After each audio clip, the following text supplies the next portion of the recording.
Abençoada Igreja de Cristo, graça e paz, Igreja santificada, justificada mediante a fé, em paz com Deus por meio de nosso Senhor Jesus Cristo, que nos justificou pelo seu único e perfeito sacrifício. É nele que nós temos paz com Deus e paz com todos, como afirma Romanos capítulo 5, versículos 1, que diz: justificados, pois, mediante a fé, temos paz com Deus por meio de nosso Senhor e Salvador Jesus Cristo. Creia que também esta justificação nos trouxe a eterna redenção e o eterno perdão pelos nossos pecados. Como afirma Hebreus 10:14, que Cristo, por o único sacrifício, nos aperfeiçoou para sempre, nos dando perfeito entendimento que é somente por graça e não por obra de sacrifício, como o sistema enfermo, fraco, podre, mentiroso negam a soberania de Deus e negam a eficácia do sacrifício de Cristo a nosso favor. Creia. Como príncipe de Deus, de mestre na palavra, da graça de Deus, estou aqui sempre o anunciando e tratando a respeito da sã doutrina de Cristo, do Evangelho, da justiça, da fé, o Evangelho da graça, o Evangelho depois da cruz, o Evangelho no qual nele eu creio e vivo, firmado e edificado para a glória de Deus, honrando a Deus, honrando a sua soberania e me conformando com o único e perfeito sacrifício de Cristo a meu favor. Creia você também em Cristo. E como diz as Escrituras, e não como ensina o sistema enfermo, mentiroso e apóstata, que está sempre levando o cristão para antes da cruz, que faz com que o cristão não se veja salvo, mas se veja sempre faltando alguma coisa, e pela necessidade de fazer obra de sacrifício para justificar a sua salvação.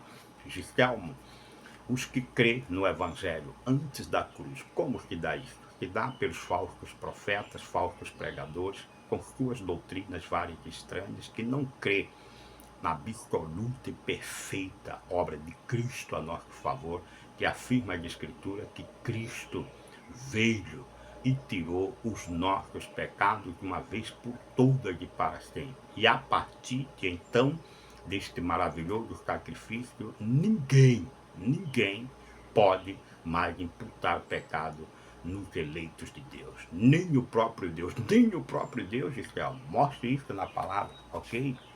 Romanos capítulo 4, versículos 7 e 8, que diz assim: bem-aventurado aqueles cuja iniquidades são que perdoadas e cujos pecados são que cobertos.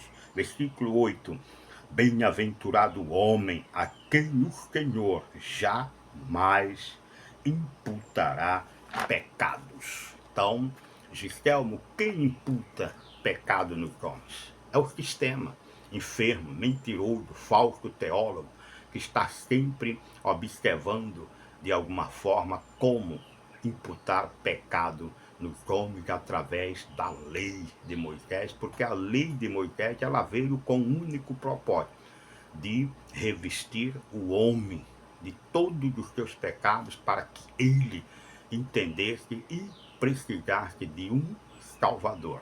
Assim como em Adão todos pecaram, diz a palavra, em Cristo todos os que crêem, não todos, mas todos os que crêem, é justificado e salvo. A palavra diz em Romanos capítulo 5, versículos 17, afirmando que aqueles que recebem a abundância da graça e o dom da justiça, estes reinarão em vida por meio de nosso Senhor Jesus Cristo. Porque ali, no mesmo capítulo, afirma que todos, na ofensa de Adão, pecaram, mas na vinda e a justificação de Cristo, aqueles que recebem a abundância da graça e o dom da justiça, estes reinarão em vida por meio de nosso Senhor Jesus Cristo. Então, Giselmo, Não é verdade a deturpação que faz o sistema aí de João 3,16, dizendo que Deus amou ao mundo de tal maneira que deu seu Filho unigênito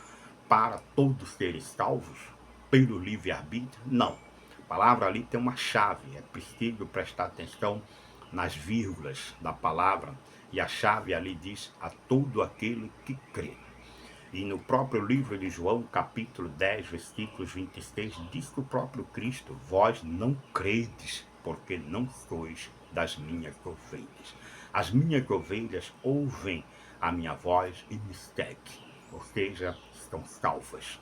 E porque muitos diz que este versículo de João 3,16 é a porta para todos que querem ser salvos. Já viu morto querer alguma coisa? Em Efésios capítulo 2, versículos 1, diz que nós estávamos mortos em delitos e em pecados. E ele, Cristo, veio e nos deu vida. É preciso que Cristo venha no tempo e no dia da nossa salvação, como que deu comigo e todos aqueles que já creem em Cristo, ele venha e dê vida. A palavra diz: ele vos deu vida. Gistelmo, então João 3,16 tem uma falsa interpretação do sistema? Sim, porque ali eles colocaram o que a Bíblia não afirma: o livre-arbítrio do homem. A palavra deixa bem claro em João que todos que cometem pecado é escravo do pecado. E a palavra diz que só pode ser liberto pelo Filho. E a Bíblia diz que, pois o Filho vos libertar, verdadeiramente sereis livre. Não livre-arbítrio. A Bíblia diz que o Filho. Então, cai por terra todo o abuso de falsas doutrinas que negam a soberania de Deus e que nega a eficácia do sacrifício de Deus pelos seus eleitos. E quem são os eleitos, Gustavo? Você sabe? Eu não sei. Eu sei que eu sou um eleito de Deus porque eu creio em Cristo e, como diz as Escrituras, e fujo do sistema enfermo, mentiroso, que está sempre negando a soberania de Deus e dizendo que o cristão não está perfeito em Cristo, dizendo que o cristão pode perder a sua salvação, dizendo que o cristão não é justificado uma vez por todas e para sempre mediante o único e perfeito sacrifício de Cristo. Então, Gistelmo, os que vivem buscando a justificação através de obras de sacrifício, quem são esses? São os enganados pelo sistema enfermo, pobre, mentiroso, que nos dias de hoje a Bíblia relatou, profetizando que eles viriam como falsos profetas para promover a apostasia da fé, não levar o cristão à fé, mas tirar o cristão da fé para obras e sacrifícios. E estes, diz a palavra, eles estão não só levando os cristãos à prática de obras de sacrifício, como estão trazendo para si mesmo e para os que ouvem maldições. Por que, Gistelmo? A Bíblia deixa bem claro que a lei foi dada por intermédio de Moisés não com propósito de salvação, mas sim para a condenação. A palavra chama a lei de ministério de condenação, ao passo que chama a graça de Deus, o favor de Deus em Cristo a nosso favor, de a salvação, a justificação e a reconciliação com Deus. É assim que a graça nos é apresentada, como ministério de justificação e não de condenação. E se alguém, seja ele quem for, Gistelmo, judeu, gentio, insiste em viver debaixo das obras da lei, o que eles podem esperar? Maldição. Maldição, Gistelmo, maldição. É o que a palavra afirma em Gálatas capítulo 3, versículos 10 em diante, que diz: todos quantos, vê se tira alguém aqui, judeu ou gentio, teólogo ou não teólogo, veja aí, a palavra diz assim: todos quantos, pois são das obras da lei, estão debaixo de bênçãos maravilhosas. Assim? Não. Estão debaixo de maldição, porque está escrito: maldito todo aquele que não permanece em todas as coisas escrita na onde? No livro da lei para praticá-la. Ah, e se ele pratica? É evidente, e é evidente que pela lei ninguém é justificado diante de Deus, porque o justo viverá pela fé. Ora, a lei não procede de fé, mas daquele que observa os teus preceitos, por ele viverá. Cristo nos resgatou da onde? Da maldição da lei, fazendo-se ele próprio maldição em nosso lugar.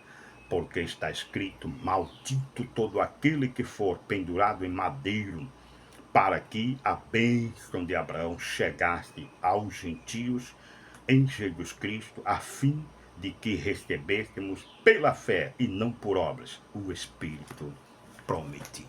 Então, Giselmo, eu estou justificado em Cristo, e agora eu vivo o Cristo crucificado, o Cristo ressuscitado e depois da cruz. Logo, eu não estou mais debaixo da maldição do pecado de Adão, e sim debaixo das bênçãos de Deus mediante a justificação que tenho através do sacrifício de Cristo, que foi crucificado pelos meus pecados. E esta crucificação me trouxe o resgate de toda a maldição da lei. Estou liberto, estou em Cristo.